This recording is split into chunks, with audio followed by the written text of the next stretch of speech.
السلام علیکم ورحمۃ اللہ وبرکاتہ. نحمدہ ونصلی علی رسولہ الکریم. اما بعد فاعوذ باللہ من الشیطان الرجیم. من عمل صالحا من ذکر او انثى وهو مؤمن فلنحيينه حياة طيبة وَلَنَجْزِيَنَّهُمْ أَجْرَهُمْ بِأَحْسَنِ مَا كَانُوا يَعْمَلُونَ. برادران اسلام، مجھ سے پہلے برادر عزیز مولانا خلیل الرحمان صاحب نے بہت ہی مفصل انداز میں ایک مومن کی ذمہ داری، ڈیوٹی اور فرائض کے حوالے سے تفصیلی گفتگو فرمائی ہے. یقیناً یہ جو سورت ہے سورۃ العصر، یہ مومن کا تعارف بھی کرواتی ہے اور مومن کی جو ذمہ داری ہے اور اس کی جو صحیح سمت ہے، ڈائریکشن، اس کی طرف بھی رہنمائی کرتی ہے. بہت ہی جامع صورتوں میں سے یہ صورت ہے. اللہ ان کے خطاب کو شرف قبولیت بخشے. اللہ میں ان باتوں پر عمل کرنے کی توفیق عطا فرمائے. میں مختصر وقت میں اسی موضوع کو آگے بڑھاتے ہوئے جو کامیابی کے لیے دوسری جو شرط ہے عمل صالح اور عبادت، اس پر کچھ باتیں آپ سے کرنا چاہتا ہوں. وہ یہ ہے کہ عبادت اور عمل صالح ہماری صرف اخروی ضرورت نہیں بلکہ دنیاوی ضرورت بھی ہے. عمل صالح ہماری دنیاوی ضرورت بھی ہے. عموماً انسان کو 3 پریشانیاں لاحق ہوتی ہیں. ایک پریشانی صحت کے حوالے سے، دوسری پریشانی مال، اقتصاد اور معاشیت کے حوالے سے، اور تیسری جو پریشانی ہے اولاد کے حوالے سے. تو تینوں کا حل اللہ رب العالمین نے دین میں رکھا ہے. یہ نماز، یہ عمل صالح، یہ عبادت جن کو ہم بوجھ سمجھتے ہیں، مشکل سمجھتے ہیں، یہ مشکل نہیں بلکہ مشکلات کا حل ہے. تو میں مختصراً قرآن و سنت سے کچھ دلائل ان 3 پریشانیوں کے حوالے سے کہ اعمال صالحہ ہماری دنیاوی ضرورت بھی ہیں، ہماری جو دنیاوی مشکلات ہیں، مصائب ہیں، آلام ہیں، پریشانیاں ہیں، بیماریاں ہیں، ان کا حل اور علاج بھی ہے. جو آیت کریمہ میں نے آپ کے سامنے تلاوت کی ہے اس میں اللہ رب العالمین مومن بندوں کے ساتھ وعدہ فرما رہا ہے. من عمل صالحا من ذکر او انثى، جو بھی نیک عمل کرے، جو بھی شخص نیک عمل کرے، خواہ وہ مرد ہو یا عورت، وہ مومن، لیکن شرط یہ ہے کہ وہ مومن ہو، ایمان کی حالت میں. چاہے مومن مرد ہے یا مومنہ عورت ہے، وہ نیک عمل کرے، فَلَنُحْيِيَنَّهُ حَيَاةً طَيِّبَةً، ہم اس کی دنیاوی جو زندگی ہے وہ بہترین بنا دیں گے. حیات طیبہ، امن اور سکون والی زندگی، بہترین زندگی ہم اسے دنیا میں عطا فرمائیں گے. وَلَنَجْزِيَنَّهُمْ أَجْرَهُمْ بِأَحْسَنِ مَا كَانُوا يَعْمَلُونَ، اور آخرت میں بہترین بدلہ جنت کی شکل میں اللہ تبارک و تعالیٰ کی نعمتوں کی شکل میں، وہ تو ہے ہی، لیکن دنیا میں بھی ہمارا فضل اور کرم اس پر ہوگا کہ دنیاوی زندگی میں ہم اسے بہترین زندگی، عیش و عشرت والی، امن و سکون والی زندگی عطا فرمائیں۔ یہ جو سکون ہے، ہم سمجھتے ہیں شاید جسم کو یا جسم کی خدمت کر کے، جسم کا بہت زیادہ خیال رکھ کر سکون حاصل ہوگا، راحت حاصل ہوگی۔ نہیں، سکون اس کا تعلق ہماری باڈی کے ساتھ نہیں ہے، جسم کے ساتھ نہیں ہے، بلکہ اس کا تعلق ہماری اور روح اور دل کے ساتھ ہے۔ تو دل کا جو سکون ہے، سرور ہے، غذا ہے، اللہ رب العالمین نے آسمان میں رکھی ہے۔ الا بذکر اللہ تطمئن القلوب، کہ اللہ کے ذکر سے دلوں کو اطمینان اور سکون حاصل ہوتا ہے۔ تو دنیاوی جو مسائل ہیں، مشکلات ہیں، پریشانیاں، ان کا حل بھی دین میں ہے، اللہ کی عبادت میں ہے۔ سب سے بڑی پریشانی خصوصاً آج کے دور میں مالی پریشانی ہے۔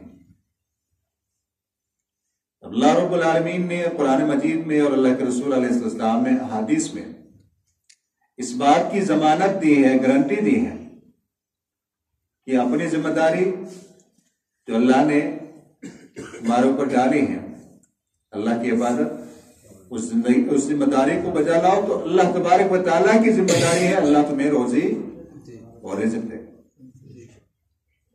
وَمَن يَتَّقِ اللَّهَ يَجْعَل لَّهُ مَخْرَجًا وَيَرْزُقْهُ مِنْ حَيْثُ لَا يَحْتَسِبُ، جو تقوی اختیار کرتا ہے، اللہ سے ڈرتا ہے، تو اللہ پریشانیوں سے نکلنے کا راستہ اسے عطا فرمائے گا، اور ایسی جگہوں سے اللہ رزق عطا فرمائے گا جو اس کے وہم و گمان میں بھی نہیں ہوگا۔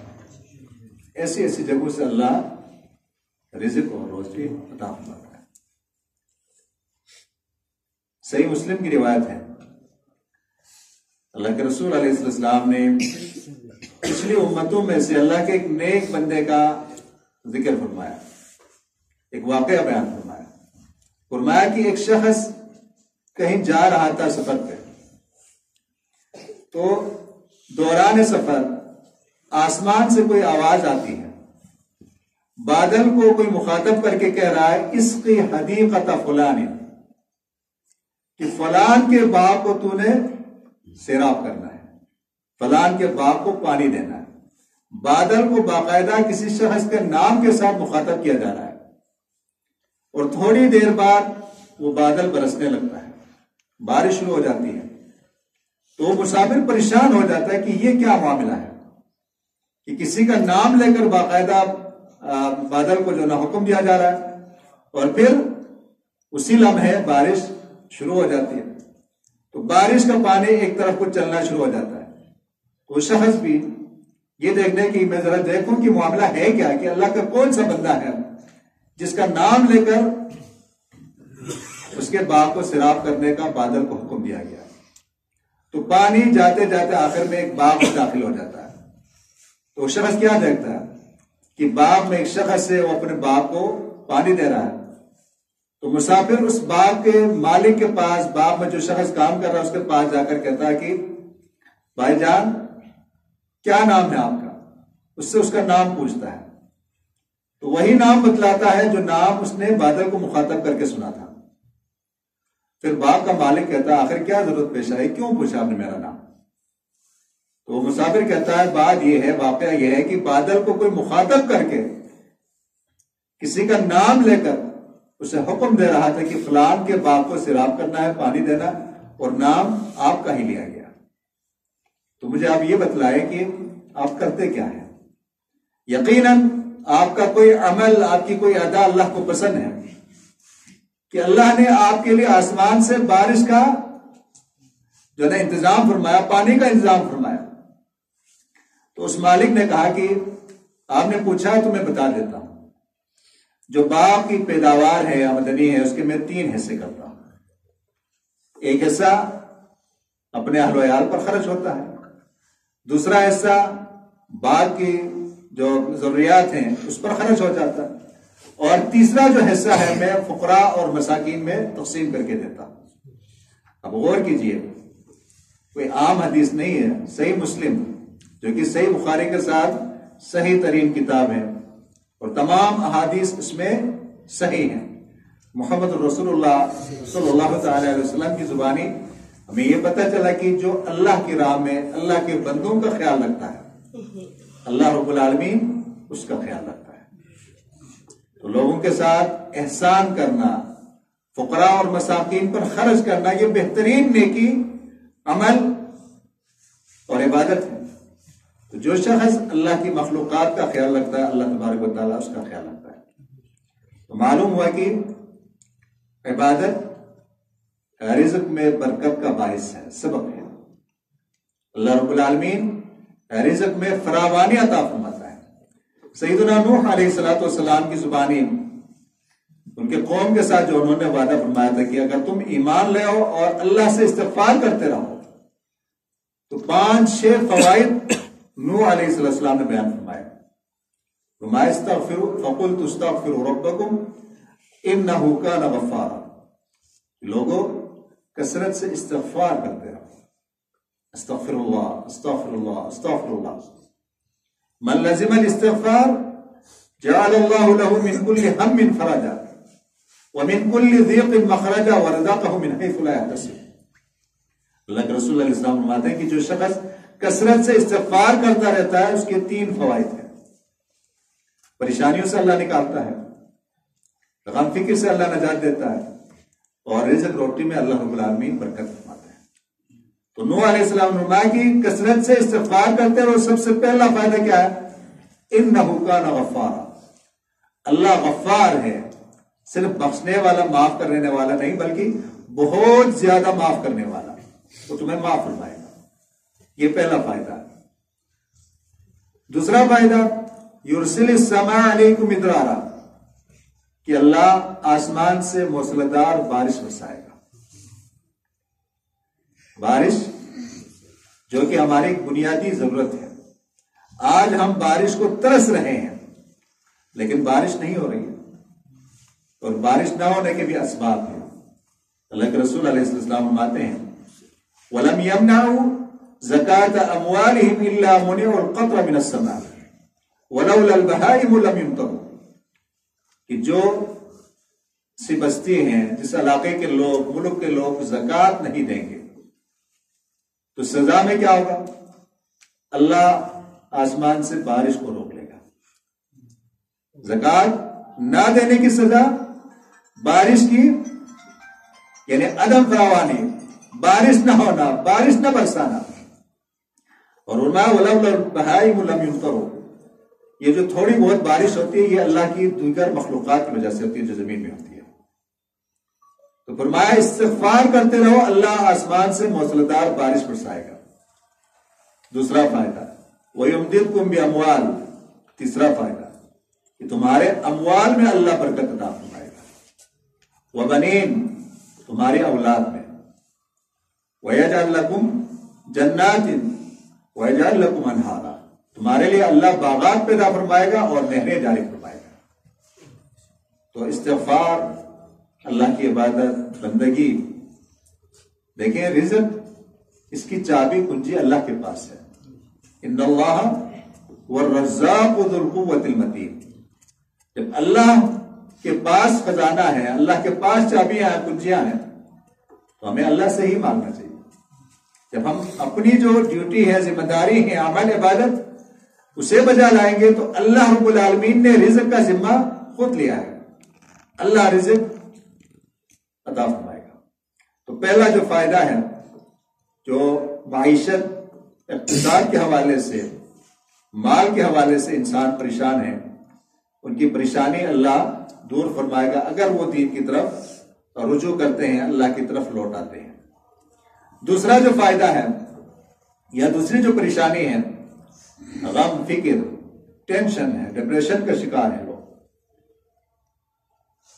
سورۃ الانبیاء میں اللہ تبارک و تعالیٰ نے بعض انبیاء کے مسائل، مصائب، مشکلات، ان کا ذکر فرمایا، ان میں سے ایک سیدنا زکریا علیہ السلام، وزکریا اذ نادى ربه رب لا تذرنی فردا وانت خیر الوارثین، بڑھاپے کی عمر، بال سفید ہو چکے ہیں، ہڈیاں کمزور ہو چکی ہیں، فرماتے ہیں اللہ دنیاوی جو اسباب وسائل ہیں ختم ہو چکے ہیں، لیکن اللہ میں تیری رحمت سے نا امید نہیں ہوں۔ اللہ سے دعا فرما رہے ہیں اور اللہ نے ان کی دعا قبول فرمائی، فاستجبنا له، اور ساتھ فرمایا وَأَصْلَحْنَا لَهُ زَوْجَهُ، ان کی بیوی جو بانجھ ہو چکی تھی، بچہ جننے کی صلاحیت ختم ہو چکی تھی، ہم نے ان کی اصلاح کی، بیوی کو دوبارہ بچہ جننے کے قابل بنایا، اور یحییٰ جیسا بیٹا ان کو اللہ نے عطا فرمایا۔ اور دوسرا واقعہ سیدنا ایوب علیہ السلام جو بہت سخت بیماری میں مبتلا تھے، وہ ایوب اذ نادى ربه انی مسنی الضر وانت ارحم الراحمین، اللہ مجھے تکلیف پہنچی ہے، ضر تکلیف، میں بیمار ہوں، اپنی بے بسی کو اللہ کے سامنے رکھا، اللہ فرماتا ہے فاستجبنا له، ہم نے ان کی پریشانی دور کی، ان کی دعا قبول کی۔ اور تیسرا واقعہ سیدنا یونس علیہ السلام کا، مچھلی کے پیٹ کے اندر ہے، سمندر کی تاریکی، مچھلی کے پیٹ کی تاریکی، رات کی تاریکی، ظلمات بعضها فوق بعض، وہاں سے اللہ کو پکارتے ہیں فنادى في الظلمات ان لا الہ الا انت سبحانک انی کنت من الظالمین، اللہ میں نے اپنے اوپر ظلم کیا ہے، تو پاک ہے۔ اللہ فرماتا ہے فاستجبنا له، ہم نے اپنے بندے یونس کی دعا قبول کر لی، ونجیناہ من الغم، اور پریشانی سے ان کو نکالا، وَكَذَلِكَ نُنْجِي الْمُؤْمِنِينَ، یہ صرف انبیاء کے ساتھ نہیں ہے، ہر مومن کے ساتھ اللہ کا وعدہ ہے۔ اس لیے اللہ کے رسول علیہ السلام فرماتے ہیں کہ یہ جو دعوت الذنون ہے، مچھلی والے کی دعا، یونس علیہ السلام کی دعا، کوئی بھی بندہ کسی بھی پریشانی میں اللہ سے کرتا ہے، اللہ اس پریشانی سے سکھاتا ہے، لا الہ الا انت سبحانک انی کنت من الظالمین۔ آگے ان کی دعا کی قبولیت کا جو سبب بیان ہوا ہے وہ کیا ہے؟ انہم کانوا یسارعون فی الخیرات، یہ لوگ نیکی کے کاموں میں سبقت لے جانے والے تھے، وَيَدْعُونَنَا رَغَبًا وَرَهَبًا وَكَانُوا لَنَا خَاشِعِينَ، اور خوف اور امید کے ساتھ ہم سے مانگنے والے، دعا کرنے والے ہیں، اور اللہ کا ڈر اپنے دلوں میں رکھنے والے ہیں۔ تو اللہ کا ڈر ہمارے دلوں میں جب پیدا ہوگا، اللہ کی عبادت کی طرف ہم رجوع کریں گے، مائل ہوں گے، اللہ کا وعدہ ہے۔ اللہ کے رسول علیہ السلام نے اپنے چچزاد بھائی عبداللہ بن عباس رضی اللہ تعالیٰ عنہ کو ایک جامع نصیحت فرمائی ہے، ان میں سے ایک نصیحت یہ ہے تعرف الی اللہ فی الرخاء یعرفک فی الشدہ، خوشحالی کے ایام میں، آسودگی کے ایام میں رب کو نہیں بھولنا، رب کو یاد رکھنا۔ جب رب کو یاد رکھو گے، پریشانی کے عالم میں اللہ آپ کو نہیں بھولے گا، اللہ آپ کو یاد رکھے گا، یہ اصول ہے۔ یونس علیہ السلام کا واقعہ اور فرعون کا واقعہ دونوں پانی کے اندر ہیں۔ یونس علیہ السلام کو اللہ نے نجات دی اور فرعون کو غرق آب کیا۔ یونس کے بارے میں علیہ السلام کے بارے میں اللہ نے فرمایا فَلَوْلَا أَنَّهُ كَانَ مِنَ الْمُسَبِّحِينَ، اگر میرا بندہ یونس اس پریشانی میں مبتلا ہونے سے پہلے میرا ذکر کرنے والوں میں سے نہ ہوتا، میری تسبیح بیان کرنے والوں میں سے نہ ہوتا، میرا نیک صالح بندہ نہ ہوتا، تو کیا ہوتا؟ لَلَبِثَ فِي بَطْنِهِ إِلَىٰ يَوْمِ يُبْعَثُونَ، تو قیامت تک وہ مچھلی کے پیٹ کے اندر رہتے، لیکن چونکہ اللہ کو یاد کرنے والا تھا۔ اور فرعون نے بھی اللہ کو پکارا، آمنت انہ لا الہ الا اللہ الذی آمنت بہ بنو اسرائیل، غرق ہوتے ہوئے آخری وقت میں لا الہ الا اللہ کا اقرار کرتا ہے۔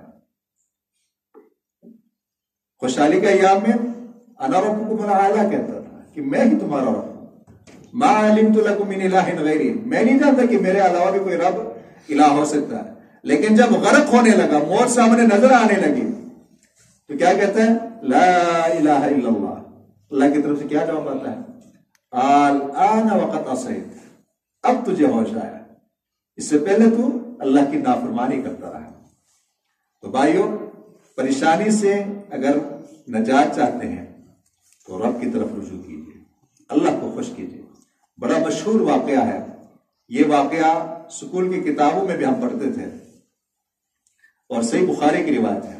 وہ 3 آدمیوں کا جو واقعہ ہے، غار کے اندر جو پھنس گئے تھے، بارش ہوئی، اوپر سے کوئی چٹان گری، بارش سے بچنے کے لیے وہ غار کے اندر گئے تھے۔ اللہ کا کرنا ایسا ہوا کہ غار کا دروازہ بند ہو گیا، نہ آس پاس قریب میں کوئی انسانی آبادی ہے، نہ کوئی جو نہ ان سے رابطہ کرنے کا کوئی ذریعہ سہولت موجود ہے۔ کہتے ہیں کہ اس مصیبت سے اللہ کے سوا کوئی اور نہیں نکال سکتا، لہذا ہم میں سے ہر شخص اپنے اس نیک عمل کو وسیلہ بنا کر جو اس نے خالص اللہ کی رضا کے لیے کیا، اللہ سے دعا کرے۔ تو ان میں سے ایک نے والدین کی خدمت، حسن سلوک کو وسیلہ بنایا، دوسرے نے موقع ملنے کے باوجود اللہ کے ڈر اور خوف کی وجہ سے زنا چھوڑنا، اس کو وسیلہ بنایا، اور تیسرے نے مزدور کے ساتھ حسن سلوک، اس کو وسیلہ بنا۔ اللہ رب العالمین نے ان کو اس مصیبت سے نجات دی۔ لہذا پریشانی، مصائب، مشکلات یہ ہماری زندگی کا حصہ ہے۔ کوئی بھی انسان ایسا نہیں جسے کوئی نہ کوئی پریشانی لاحق نہ ہو، تو اس کا حل اللہ رب العالمین نے دین میں رکھا ہے۔ دین کی طرف ہم رجوع کریں گے، اللہ کے عبادات بجا لائیں گے تو اللہ ہمیں پریشانیوں سے نکالے گا۔ اور تیسرا مسئلہ یا تیسری پریشانی اولاد کے حوالے سے، آج کل تقریباً ہر شخص جس کی تھوڑی عمر ہو چکی ہو اور بچے ابھی چھوٹے ہیں، اس کو یہ فکر لاحق ہوتی کہ میرے بعد بچوں کا کیا بنے گا، میرے بعد بچوں کا کیا بنے گا۔ اور بچوں کے مستقبل کی خاطر آج کل کے لوگ حلال حرام، جائز ناجائز، اس میں کوئی تمیز بھی نہیں کرتے، بس مال جمع کرتے ہیں، مال جمع کرتے ہیں۔ لیکن بچوں کی اگر کسی کو فکر ہے تو وہ نیک صالح بنے، وہ اللہ کی طرف رجوع کرے۔ وَلْيَخْشَ الَّذِينَ لَوْ تَرَكُوا مِنْ خَلْفِهِمْ ذُرِّيَّةً ضِعَافًا خَافُوا عَلَيْهِمْ فَلْيَتَّقُوا اللَّهَ وَلْيَقُولُوا قَوْلًا سَدِيدًا۔ وہ لوگ جن کو یہ پریشانی لاحق ہے، یہ فکر لاحق ہے کہ میرے بعد بچوں کا کیا بنے گا، خَافُوا عَلَيْهِمْ، ان کے بارے میں خوف لاحق ہے، فَلْيَتَّقُوا اللَّهَ، انہیں چاہیے کہ اللہ سے ڈرتے رہے، وَلْيَقُولُوا قَوْلًا سَدِيدًا، اور بات کھری اور سیدھی کرے۔ تو اللہ ان کے اولاد کے جو مسائل ہیں، معاملات ہیں، اللہ ان کو بھی درست فرمائے گا۔ اور اس کی مثال ہمیں قرآن میں ملتی ہے سورۃ الکہف میں۔ سیدنا موسیٰ اور سیدنا خضر علیہ السلام، ان کے درمیان کئی واقعات ہوئے ہیں۔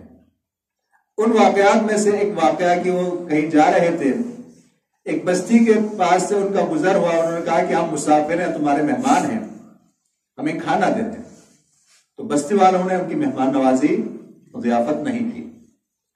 تو خضر علیہ السلام نے دیکھا کہ ایک دیوار گرنے والی ہے، اس دیوار کو ٹھیک کرتے ہیں، سیدھا کرتے ہیں۔ تو موسیٰ علیہ السلام فرماتے ہیں لَوِ اتَّخَذْتَ عَلَيْهِ أَجْرًا، اگر آپ اس پر تھوڑی سی مزدوری لے لیتے، اجرت لے لیتے تو ہمارے کھانے کا بندوبست ہو جاتا۔ تو خضر علیہ السلام نے فرمایا کہ اب یہاں سے جو نا ہمارے درمیان جدائی ہوگی۔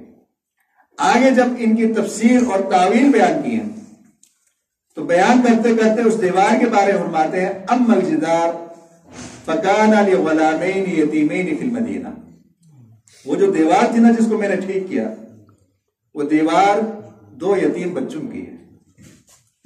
وکان تحتہ کنز لہما، دیوار کے نیچے ان کے والد نے ان کا مال جو ہے چھپا کر رکھا ہے۔ اب یہ بچے ہیں، نوعمر بچے ہیں، یتیم ہیں، اور یتیم کا اطلاق بلوغت سے پہلے پر ہوتا ہے۔ ابھی دیوار، اس وقت دیوار اگر گر جائے تو ان کا مال ظاہر ہوگا، لوگ ہڑپ کر لیں گے، ان سے چھین لیں گے، یہ اپنے مال کا دفاع نہیں کر پائیں گے۔ فَأَرَادَ رَبُّكَ أَن يَبْلُغَا أَشُدَّهُمَا وَيَسْتَخْرِجَا كَنزَهُمَا رَحْمَةً مِّن رَّبِّكَ، آپ کے رب کی چاہت یہ تھی کہ یہ لوگ بچے جوان ہو جائیں، جوانی کی عمر کو پہنچے تو یہ اپنا مال خزانہ وہاں سے نکالیں۔ آگے کیا فرماتے ہیں وَكَانَ أَبُوهُمَا صَالِحًا، اب دیکھیں نا بچوں کے مال کی حفاظت اللہ کی طرف سے ہو رہی ہے. کیوں؟ وَكَانَ أَبُوهُمَا صَالِحًا، ان کا باپ بڑا نیک صالح آدمی تھا. باپ کی نیکی اولاد کے کام آ رہی ہے. اس لیے ہمارے بعض اسلاف وہ اپنے بیٹوں سے، اپنے اولاد سے کہتے تھے کہ میں 2 رکعت تمہارے خاطر جو نا تمہارے لیے پڑھتا ہوں تاکہ تمہاری اصلاح ہو جائے. اولاد جس کی فکر غم ہر شخص کو کھائے گا، تو اس میں سے اگر نکلنا چاہتے ہیں تو پھر اس کا علاج یہ ہے کہ ہم دین کی طرف رجوع کریں. عمر بن عبدالعزیز رحمہ اللہ تعالی کی وفات کے بعد خلیفہ منصور جب وہ خلیفہ بنے تو مقاتل بن سلیمان ایک نیک صالح یعنی عالم آدمی تھے.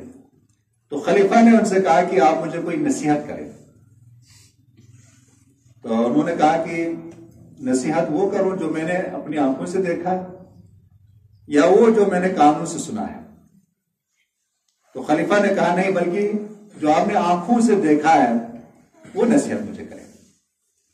تو کہنے لگے کہ امیر المومنین، آپ سے پہلے 2 خلیفہ ان کو میں نے اپنی آنکھوں سے دیکھا ہے، ایک سلیمان بن عبد الملک اور دوسرا عمر بن عبدالعزیز.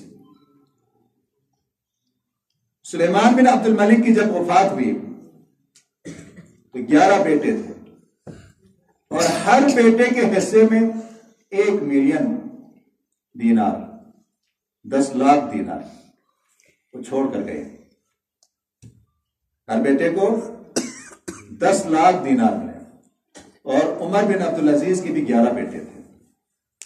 جس وقت ان کی وفات ہوئی ان کا وہ چیک کیا کہ مال کتنا ہے، تو تقریباً 18-20 دینار ان کے پاس تھے. ان میں سے کچھ دینار کفن دفن پر خرچ ہو گئے. کسی نے پوچھا کہ اولاد کے لیے کیا چھوڑ کر جا رہے ہیں؟ تو فرمایا اگر میرے اولاد نیک صالح ثابت ہو تو اللہ ان کو کبھی ضائع نہیں کرے گا. ان کا رازق اللہ ہے، میں اللہ کے حوالے کر کے جا رہا ہوں. اور اگر یہ لوگ دوسرے راستے پر چلے تو میں اپنا مال ان فاسق فاجر لوگوں کے لیے کیوں چھوڑ کر جاؤں؟ نیک ہوئے تو ان کا رزق اللہ کے ذمہ ہے، اور فاسق فاجر ہوئے تو مجھے ضرورت نہیں کہ میں اپنا مال ان کے لیے چھوڑ کر جاؤں. مقاتل بن سلیمان فرماتے ہیں امیر المومنین، میں نے ایک ہی دن میں دیکھا کہ سلیمان بن عبد الملک کے بیٹوں میں سے ایک بیٹا ان لوگوں کے سامنے ہاتھ پھیلا رہا تھا، مانگ رہا تھا، اور عمر بن عبدالعزیز کے بیٹوں میں سے ایک بیٹا 100 گھوڑے اللہ کے راہ میں صدقہ کر رہے تھے. تو بھائیو، میں نے پہلے کہا کہ رزق اللہ کے پاس ہے. وَفِي السَّمَاءِ رِزْقُكُمْ وَمَا تُوعَدُونَ، رزق کی چابی کنجی اللہ کے پاس ہے. بہت سارے لوگ حلال حرام کی تمیز نہیں کرتے اور مال جمع کرتے ہیں. تو یہ مشاہدہ ہے کہ وہ مال لمحات میں جو نا ضائع بھی ہوتے ہیں، ختم ہو جاتا ہے. لیکن جو اس کا وبال ہے وہ قیامت اور قیامت کے بعد بھی جو ابدی زندگی ہے اس میں رہتا ہے. تو بہرحال جو عمل صالح ہے، عبادات ہیں، بڑی خیر اور برکات اس کے فیوز ہیں، اور دنیاوی بھی ہیں اور اخروی بھی ہیں. اخروی میں سے دنیا سے جاتے ہوئے کٹھن مرحلہ ہوتا ہے. تو وہاں پر جو مومن اللہ کا نیک بندہ ہوتا ہے نا، اس کے پاس اللہ کے فرشتے موت سے پہلے آ جاتے ہیں. ان الذين قالوا ربنا الله ثم استقاموا تتنزل عليهم الملائكة الا تخافوا ولا تحزنوا وابشروا بالجنة التي كنتم توعدون. اور اس کے بعد قبر کا مرحلہ. سیدنا عثمان رضی اللہ تعالیٰ عنہ قبر کا ذکر کرتے زار و قطار ہوتے تھے، فرماتے تھے کہ یہ بڑا کٹھن اور خطرناک مرحلہ ہوتا ہے. انسان تنہا ہوتا ہے قبر کی تاریکی میں. تو بندہ مومن کے پاس ایک خوبصورت انسان قبر میں بہترین لباس میں ملبوس، بہترین خوشبو اس نے لگائی ہوگی، آ کر کہے گا ابشر بالذی یسرک، اللہ کے بندے تیرے لیے بشارت ہی بشارت ہے، میں بشارت لے کر آیا ہوں تیرے پاس۔ تو وہ شخص میت آگے سے کہے گی من انت، بھئی کون ہو؟ اتنا بارونق چہرہ ہے، خوبصورت لباس ہے، بہترین خوشبو آپ سے کی مہک آ رہی ہے۔ تو آگے سے کہے گا انا عملک الصالح، میں تیرا نیک عمل ہے۔ اور جنت کی جو نعمتیں ہیں ان کے لیے تو اعمال صالحہ سبب ہیں۔ کلوا واشربوا ہنیئا ما اسلفتم بالایام الخالیہ، جو پیچھے دنیا میں جو کرتے رہے نا اس کے سبب سے آج با فراغت کھاؤ۔ جنتی جنت میں ان کے جو آپس کے مکالمات ہیں ان میں سے ایک جگہ پر اللہ رب العالمین ان کا مکالمہ قرآن میں ذکر فرماتا ہے، آپس میں ایک دوسرے سے بات چیت کرتے ہوئے دنیا کو یاد کریں گے، کہیں گے انا کنا قبل فی اہلنا مشفقین، اس سے پہلے جب ہم دنیا میں ہوتے تھے تو ہم پر خوف اور ڈر طاری رہتا تھا، ہم اللہ کے عذاب سے ڈرتے رہتے تھے۔ فوقانا عذاب السموم فمن اللہ علینا ووقانا عذاب السموم، اللہ کا کرم ہوا، احسان ہوا ہمارے اوپر کہ اللہ نے آج ہمیں اس ڈر سے نجات دی، جہنم سے بچایا۔ بھائیو دوستو، ضرورت اس بات کی ہے کہ ہم عمل صالح کی جو قدر منزلت ہے اسے جانیں اور پھر اپنے آپ کو تیار کریں۔ یہ دنیا نہ جانے اس کا خاتمہ ہو، ہماری زندگی جو ہے کوئی بھروسہ نہیں ہے، کوئی کسی کے پاس گارنٹی نہیں ہے اگلے لمحے کیا ہوگا۔ اب آگے جو آ رہا ہے وہ نیکیوں کی بہار ہے، نیکیوں کا سیزن ہے، رمضان المبارک کا مہینہ 1-1.5 ہفتے کی دوری پر ہے۔ ذرا تصور کیجئے پچھلے سال کتنے ہمارے عزیز و اقارب میں سے، دوست احباب میں سے ہمارے ساتھ تھے، اس سال نہیں ہیں، اور اگلا سب رمضان آئے گا نہ جانے ہم میں سے کتنے لوگ نہیں ہوں گے، اور کتنے ایسے ہمارے اڑوس پڑوس میں دوست احباب میں سے ہیں بہت سخت بیماری میں مبتلا ہے۔ تمنا وہ یہی کرتے ہیں کہ اللہ صحت دے تو ہم بھی روزہ رکھیں۔ آج ہمارے پاس صحت ہے، وقت ہے، فرصت ہے۔ یہ زیر زمین آدم علیہ السلام سے لے کر آج تک تصور کیجئے کہ کتنے انسان زیر زمین، لیکن ان میں سے جو دنیا کی زندگی اللہ کی نافرمانی میں، شیطان کی اطاعت میں جنہوں نے بسر کی ہیں، وہ اللہ سے درخواست کر رہے ہیں، گڑ گڑا رہے ہیں، ربنا ابصرنا وسمعنا، اللہ دنیا میں تو ہمیں یقین نہیں آتا تھا، آج ہم نے اپنی آنکھوں سے دیکھ لیا، کانوں سے سن لیا، فرجعنا نعمل صالحا انا موقنون، اللہ ایک بار ایک مہلت اور دے دے، ایک چانس دے دے، دنیا میں ایک دفعہ اور بھیج دے تو ہم نیک عمل کر کے آئیں گے۔ میرے بھائیو، ہمارے پاس موقع ہے تو ہم اس موقع کو غنیمت جانیں۔ اور اللہ کے رسول علیہ السلام اپنے ایک صحابی سے جب انہوں نے فرمایا اللہ کے رسول مجھے وصیت کیجئے، نصیحت کیجئے، آپ نے فرمایا اذا قمت الى الصلاة فصل صلاة موتع، جب بھی نماز پڑھو تو ایسے نماز پڑھو گویا کہ یہ آپ کی آخری نماز ہے۔ ہو سکتا ہے کہ یہ رمضان ہم میں سے بہت سارے لوگوں کا آخری رمضان ہو۔ اللہ رب العالمین اس کی جو برکات ہیں، فیوز ہیں، خیر اور ثمرات ہیں، کو سمیٹنے کی توفیق عطا فرمائے۔ ایمان پر اللہ ہمیں زندہ رکھے، ایمان اسلام پر اور ایمان کی حالت میں ہمارا خاتمہ فرمائے۔ آپ تمام احباب کا بہت شکریہ، اللہ سب کو خوش رکھے، شاد آباد رکھے، آپ نے عزت دی، اللہ آپ سب پر فضل اور کرم فرمائے، نیکیوں کی توفیق دے اور برائیوں سے بچنے کی توفیق عطا فرمائے۔ واللہ تعالی اعلم، صلی اللہ وسلم وبارک علی عبدہ ورسولہ نبینا محمد وعلی آلہ وصحبہ اجمعین۔